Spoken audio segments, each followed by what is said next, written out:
4명의 척을 얻지요. 11명의 아들을 낳습니다. 그 돌아오다가 야복 강가에서 기도하다가 이스라엘은 칭호를 받게 됩니다. 야곱의 아들들 보세요. 레아에서 르우벤, 시몬, 레위, 유다, 빌하에서 라헬의 몸종입니다. 단, 납달리, 실바, 레아의 몸종입니다. 거기서 갓과 아셀, 또 레아에서 이사갈과 스불론, 라헬에서 요셉까지 밧단 아람에서 나와요. 메소포타미아 출신입니다. 요셉까지는. 그리고 베냐민은 가나안 출생입니다. 라헬이 죽잖아요. 가나안 때 흉년 들었습니다. 그때 요셉 때 애굽에 내려가는 겁니다. 애굽의 14대 왕조가 힉소스 왕조예요. 이 힉소스 왕조는 애굽의 본토인이 아닙니다. 이방인이에요. 셈족입니다. 동방에서 온 셈족이에요. 이방 민족입니다. 애굽을 정복하고 통치합니다. 그래서 힉소스 왕조가 이방 민족이 우대 정책을 펼칩니다. 그래서 이때 요셉이가 국무총리가 되는 겁니다. 네. 만약에요, 이 애굽에서 본토인이 이제 통치했다면 요셉을 기용은 않죠. 힉소스 왕조가 이방인이기 때문에 이방 민족인 이방인 요셉을 이제 총리에 기용하는 거예요. 요셉의 공적은 초세대도 확립시키고요, 토지 계획을 냈습니다. 세금을 또 적절하게 잘. 이 힉소스 왕조를요, 북쪽을 지배하던 세력이 패배 중심으로 치고 올라왔어요. 힉소스 왕조가 카모세 17왕조에서 끝이라고 맙니다. 네. 그리고 새롭게 등장한 18왕조의 이름이 아모세예요. 아모세. 이 세티 왕의 공주 딸이 모세를 주어서 모세라고 이름을 붙여주잖아요. 이 모세는 어느 당시에 왕족에게만 붙이는 이름입니다. 모세라는 이름이. 흔한 이름이 아니에요. 이렇게. 이 모세가 나암새서 2세 때 취획을 합니다. 그리고 3개월을 걸어서 시내산에 와서 언약을 맺습니다. 출애굽기 24장 3절 8절 시내산 언약이 매우 중요합니다. 이스라엘 역사가 여기서부터 시작되거든요. 매우 중요합니다. 근데 여기에 보면은 레위가 빠집니다. 성막의 보조일 거 빼냈습니다. 11지파만 남았어요. 또 요셉 지파 빠집니다. 10지파만 남았습니다. 그래서 요셉 지파에서 큰아들 므낫세와 작은아들 에브라임이 이제 들어가서 2지파를 만들어요. 그 12지파 완성됩니다. 그래서 성경의 12지파는 이 육적인 12지파가 아니라 영적인 이스라엘 12지파라 이 말입니다. 예. 이게 한 지파잖아요. 므낫세 에브라임이 또. 예. 그래서 12지파에 레위와 요셉 지파는 안 들어갑니다. 그런데 계시록 7장에는 12지파 중에 요셉 지파, 레위지파가 나옵니다. 이건 뭘 말해주는가? 육적인 이스라엘 12지파가 아니라 영적 이스라엘 12지파를 말한 것이다. 근데 계시록 7장에는 단지파도 빠져 있습니다. 마태복음 19장 28절 보면요, 너희도 12사도입니다. 12보좌에 앉아서 이스라엘 12지파를 심판하리라. 예수님의 12제자들 역시 모두가 다 유대지파예요. 유다지파입니다. 유대인입니다. 한 지파예요. 12지파가 아닙니다.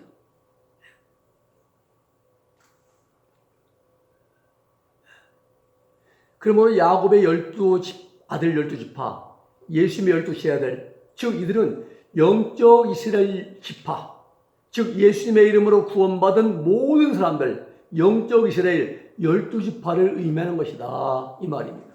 이해를 잘 하셔야 됩니다. 단지파가 빠지고 므낫세가 들어간 것처럼 이스라엘 중 가룟 유다가 빠지고 마띠아가 들어갔습니다. 자, 그래서 이 단은 예수님 믿으면서 상습적으로 범죄한 사람들, 문선명, 박대선, 이만희, 유재열, 박명호, 너스셀, 요셉 스미스 이런 자들 빠지고 다른 자가 들어간다 이 말이죠. 성도의 신앙생활은 하나님이 기뻐하시고 선하시고 착하신 뜻을 따라서 살아가기를 힘쓰는 것이 구원받은 성도의 신앙생활이 되어야 됩니다.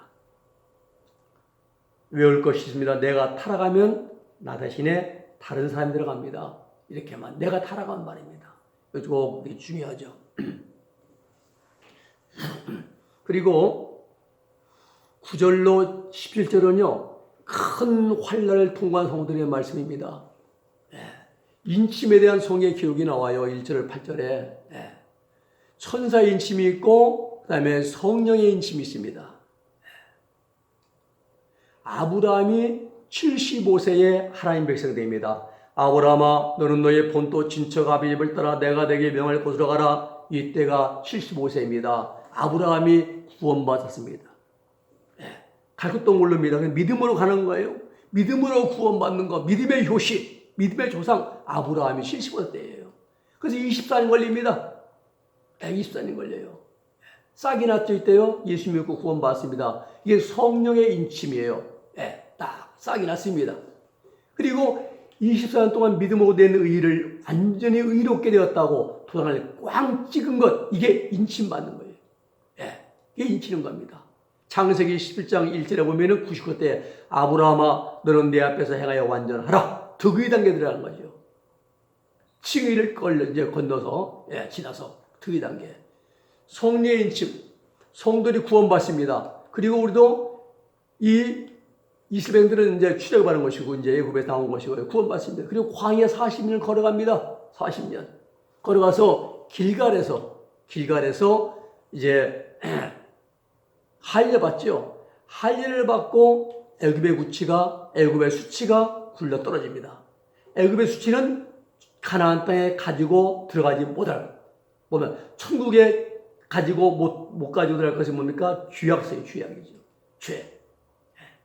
그래서 죄. 이것을 다 요단강 입구 가나안 땅 입구에서 할례를 받고 요단 건너가지고 말입니다. 길갈에서 다 굴러 떨어뜨리고 이제 천국에 들어가죠. 고린도후서 1장 25절에 이렇게 말씀합니다. 성령을 우리 마음속에 주심, 이 인침으로 표현한 거예요. 성령을 우리 마음속에 주신 거예요. 에베소 4장 30절에는 마음속에 계신 성령을 근심시키지 말라라고, 우리 마음에 지금 성령이 계십니다. 근심시키지 말라 이겁니다.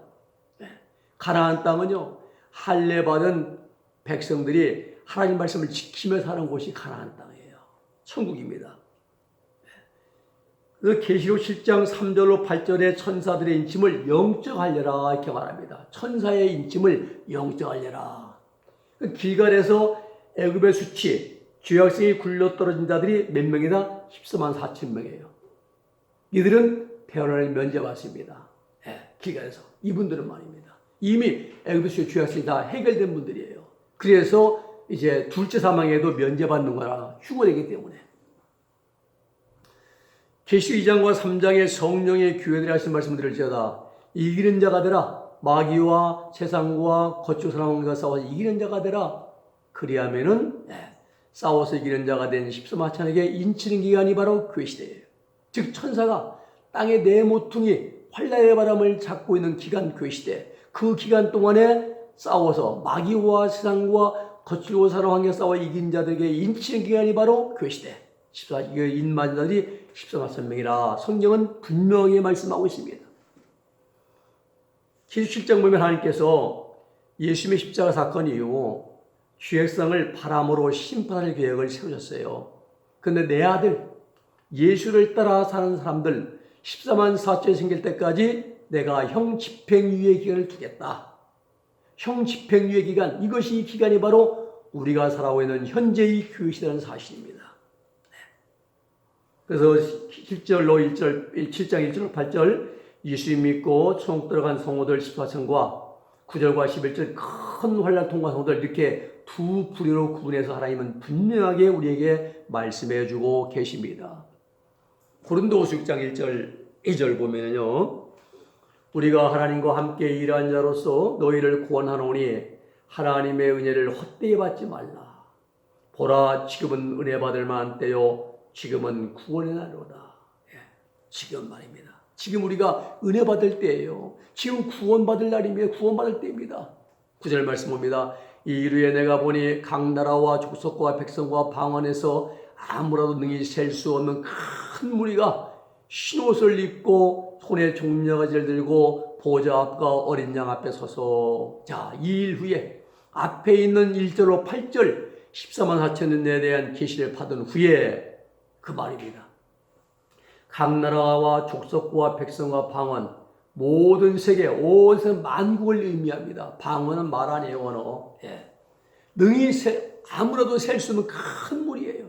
자, 사도 요한이 14만 4천은 쉽게 셀 수가 있습니다. 근데 큰 환란을 통과한 성도들은 도저히 셀 수 없을 만큼 그 수가 헤아릴 수 없이 많다는 겁니다. 근데 그분들이 무슨 옷 입었어요? 흰옷 입었습니다. 흰옷. 큰 환란을 통과하면서 자기 옷, 자기 행실을 정결케 한 후에 영적 할례 받고 흰옷 입고 천국에 들어갔다는 뜻이거든요. 흰옷은요, 예수님의 피에 자기 옷을 다 빨아 희귀한 분들이 입는 옷입니다. 예수님의 보혈의 은총으로 완전히 의로워진 분들이 입는 옷입니다. 죄 용서받고 죄에서의 뿌리가 뽑힌 분들에게 입혀준 옷이 흰옷입니다. 아무나가 아닙니다. 그분들이 흰옷 입고 손에는 종려 가지를 들었습니다. 종려 가지는 구원과 승리에 대한 감사를 표시하는 거죠. 마귀와 세상과 거치고 사는 환경과 싸워 이기고 흰옷을 입게 된 이 모든 일이 전적으로 주님의 은혜이옵니다 라고 감사한 내용, 손에 종려가지를 들었다. 네. 10절 말씀 봅니다. 큰 소리로 외쳐 오르되 구원하심이 보좌에 앉으신 우리 하나님과 어린 양에 있도다 하니 모든 천사가 보좌와 장로들과 내 생물의 주위에 섰다가 보좌 앞에 엎드려 얼굴을 대고 하나님께 경배하여 그러되 아멘. 찬송과 영광과 지혜와 감사와 존귀와 능력과 힘이 우리 하나님께 세세토록 있을지어다 아멘 하더라. 예. 큰 환난을 통과해서 천국에 들어간 수많은 셀 수 없는 그 무리가 구원해 주신 어린 양과 하나님께 찬송하고 모든 성날도 경배와 찬송을 드리고 있습니다. 예. 그리고 큰 환난을 통과하고 구원한 성도들의 찬양에 천사들이 아멘으로 이렇게 화답을 합니다. 예. 그렇죠? 이렇게 말입니다. 13절 말씀 봅니다. 장로 중에 하나가 응답하여 내게 이르되 이 흰옷 입은 자들이 누구며 또 어디서 왔느뇨? 장로 중에 24장 중에 한 분이 사도연에 질문합니다. 14절에 사도연의 대답하기를 내가 가로되 내 주여 당신이 알리다 하니 그가 나더러 이르되 이런 큰 환난에서 나온 자들인데 어린 양의 피에 그 옷을 씻어시게 했다 이 말입니다. 큰 환난 7년 대원을 하지 않아요. 수많은 무리들이 큰 환난을 통해서 나옵니다. 그런데 여기 보세요. 어린 양의 피입니다. 문선명 피가른 결이 문선명 피 아니에요. 박대선이 이만희 안상옥이 아닙니다. 예수 그리스도의 보혈입니다. 보혈. 옷을 빨았어요. 그 어린 양의 피에 옷을 빨았습니다. 무슨 옷? 그 옷. 그 옷이 어떤 옷이에요? 자기 행실의 옷. 자기 인격의 옷을 빨았다. 깨끗이 했다. 정결케 했다. 그 옷은요. 교회 안에서나 밖에서 자신의 생활 가운데서 신경질, 포압, 짜증, 미움, 시기, 질투, 불평, 음란, 악감정 이런 것들이 나타날 때 자기 옷이 더러워지는 때입니다. 이 회개 생활 철저히 해야 돼요. 어린 양의 보혈로 옷을 빨아 깨끗해지면은 거기에 이제 의롭다고 인정해 흰옷, 거룩해진 흰옷을 딱 입혀 주십니다. 참고로요, 그 옷바는 이제 이것이 5가지죠. 어린 양의 피. 2000년 전에 이미 예수님이 준비해 놓으셨습니다. 십자가에서. 또 연단받은 환경. 다니엘 10장 10절이죠. 우리에게 하루에 수십 번씩 주어지고 있어요. 짜증, 신경질 날 일이 얼마나 많습니까? 또 맑은 물. 성령의 은혜의 역사는 지금도 계속 공급되고 있습니다. 또 그다음에 빛된 말씀. 빛과 어둠 선고하게 된 말씀, 하나님 66권의 성경 말씀 우리에게 주어져 있고 마음에 있습니다. 가장 중요한 건 순종하기잖아요. 내 자신이 하나님 말씀에 순종해서 예수님의 보혈을 의지해서 회개함으로 용서받는, 죄신받는 순종의 의지가 가장 중요합니다. 이 5가지가 필수적으로 우리에 있어야 되고, 그리고 이 5가지가 있어야만이 자기 옷, 자기 행실을 따라갈 수가 있습니다. 자, 근데 어린 양의 피에 그 옷을 씻으시게 했다. 사대교회 사자에게 보낸 편지 보면 잘 아시죠? 15절 그러므로 그들이 하나님 보좌 앞에 있고 또 그의 성전에서 밤낮 하나님을 섬김에 보좌에 앉으신 이가 그들 위해 장막을 치시니. 성전이에요. 성전은 하나님을 경배하는 예배하는 장소입니다. 큰 환난을 통과한 성도들은 큰 환난을 통과하면서 자기 옷을 깨끗하게 빨고 흰옷을 입고 영원한 장막에 들어갔다는 거예요. 그래서 하나님을 성전에서 이제 하나님 앞에 있고 섬깁니다. 큰 환난을 통과한 성도들의 장막은 천년왕국에 만들어진 것이 아니라 계시록 21장 3절에 기록된 바와 같이 신천지에서 준비가 됩니다. 요한복음 10장 1절 너희는 마음에 네폰테스 근심하지 말라 하나님 믿으니 또 나를 믿으라 했어요. 내가 초설 예배를 간다. 다 준비되면 내가 다시 와서 재림입니다. 예수님의 재림. 너희를 내게로 영접해서 나 있는 곳에 너희도 있게 하리라 라고 말씀을 주십니다. 처수로 다 예비되면 내가 데리러 오마. 우리를 왜 예수님이 왜 재림하십니까? 우리를 천국에 데려가시려고. 그러면서 주신 말씀이 요한복음 14장 6절입니다. 6절. 내가 호데스, 길이요, 알레테이아, 진리요, 조의 생명이니. 예수님의 천국 가는 길입니다. 예수님의 진리이십니다. 알레테이아, 예수님의 생명, 조에. 진리가 너희를 자유케 하리라. 대학교 상하터에 붙어있는 말씀이 그건 안 맞는 말이에요. 무엇을 자유합니까? 학문이 자유케 해줘요? 아닙니다. 진리는 예수님이신데 무엇을 자유? 죄에서 예수님을 통해서 십자가 배로 온처로 죄 용서받고 깨끗함 받고 죄로부터 자유함을 깨준다는 거예요. 모르면서 막 써먹습니다. 그냥 좋은 말이면.